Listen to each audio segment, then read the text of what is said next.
ಇಲ್ಲಿ ವಿಪಕ್ಷ ಈಗ ಕೆಂಡಕಾರೋದಕ್ಕೆ ಶುರು ಮಾಡಿಕೊಂಡಿದೆ ಆರಂಭದಿಂದಲೂ. ಈಗ ಬಿ ನಾಗೇಂದ್ರ ಕಳಂಕಿತ ಸಚಿವ ಅಂತ ಹೇಳಿ ವಿಪಕ್ಷ ನಾಯಕ ಆರ್ ಅಶೋಕ್ ಅವರ ಆರೋಪಕ್ಕೆ ಸಂಬಂಧಪಟ್ಟಂತೆ ವಾಲ್ಮೀಕಿ ನಿಗಮದಲ್ಲಿ ಕೋಟ್ಯಾಂತರ ರೂಪಾಯಿ ಹಣ ಲೂಟಿಯಾಗಿದೆ.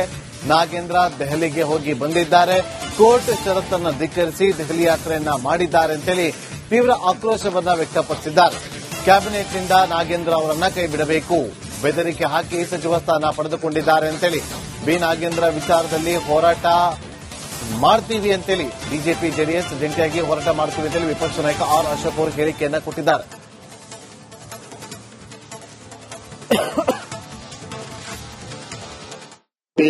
ಮೊನ್ನೆ ನಾವು ಸಭೆ ಸೇರಿದ ಸಂದರ್ಭದಲ್ಲಿ ಪಾರ್ಟಿಯಲ್ಲಿ ಒಮ್ಮತವಾಗಿ ಈ ತರ ಕಳಂಕಿತ ಸಿಬಿಐ ಕೇಸು ಮತ್ತು ಕೋರ್ಟ್ ಆದೇಶವನ್ನ ಉಲ್ಲಂಘನೆ ಮಾಡಿ ಡೆಲ್ಲಿ ಬೇರೆ ಬೇರೆ ಕಡೆ ಓಡಾಡಿರುವಂತಹ ದಾಖಲೆಗಳು ಕೂಡ ಒಂದೊಂದೇ ಹೊರಗಡೆ ಬರ್ತಾ ಇದೆ.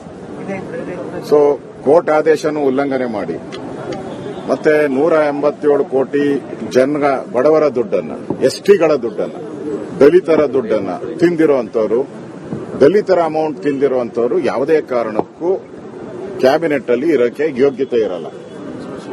ಆದ್ರಿಂದ ಮೋಸ್ಟ್ಲಿ ಸಿದ್ದರಾಮಯ್ಯನವರು, ಡಿ ಕೆ ಶಿವಕುಮಾರ್ ಅವರು ನಾಗೇಂದ್ರ ಬೆದರಿಕೆ ಹಾಕಿದ್ದಾರೆ ಅಂತ ಅವ್ರನ್ನ ಸೇರಿಸಿಕೊಂಡಿದ್ದಾರೆ. ಯಾಕೆಂದ್ರೆ ಪೂರ್ತಿ ಹಣ ಕಾಂಗ್ರೆಸ್ಸಿನ ಚುನಾವಣೆಗೆ ಹೋಗಿದೆ. ಈಗಾಗಲೇ ಸಿಬಿಐ ಚಾರ್ಜ್ ಶೀಟ್ ಅಲ್ಲಿ ಹಣ ಎಲ್ಲಿ ಬಂದಿತ್ತು, ಯಾರ್ಯಾರು ತಗೊಂಡಿದ್ದಾರೆ, ಚುನಾವಣೆಗೆ ಎಲ್ಲೆಲ್ಲಿ ಹೋಗಿದೆ ಅನ್ನೋದು ಸ್ಪಷ್ಟವಾಗಿ ಅಲ್ಲಿ ಸಿಕ್ಕಿದೆ ಅವರಿಗೆ. ಆದ್ರಿಂದ ಈಗ ಅಂಗೈ ಹುಣ್ಣಿಗೆ ಸಾಕ್ಷಿ ಬೇಕಾ? ಜಗತ್ತೇ ಗೊತ್ತಿದೆ ರಾಜೀನಾಮೆ ಯಾಕೆ ಕೊಟ್ರು.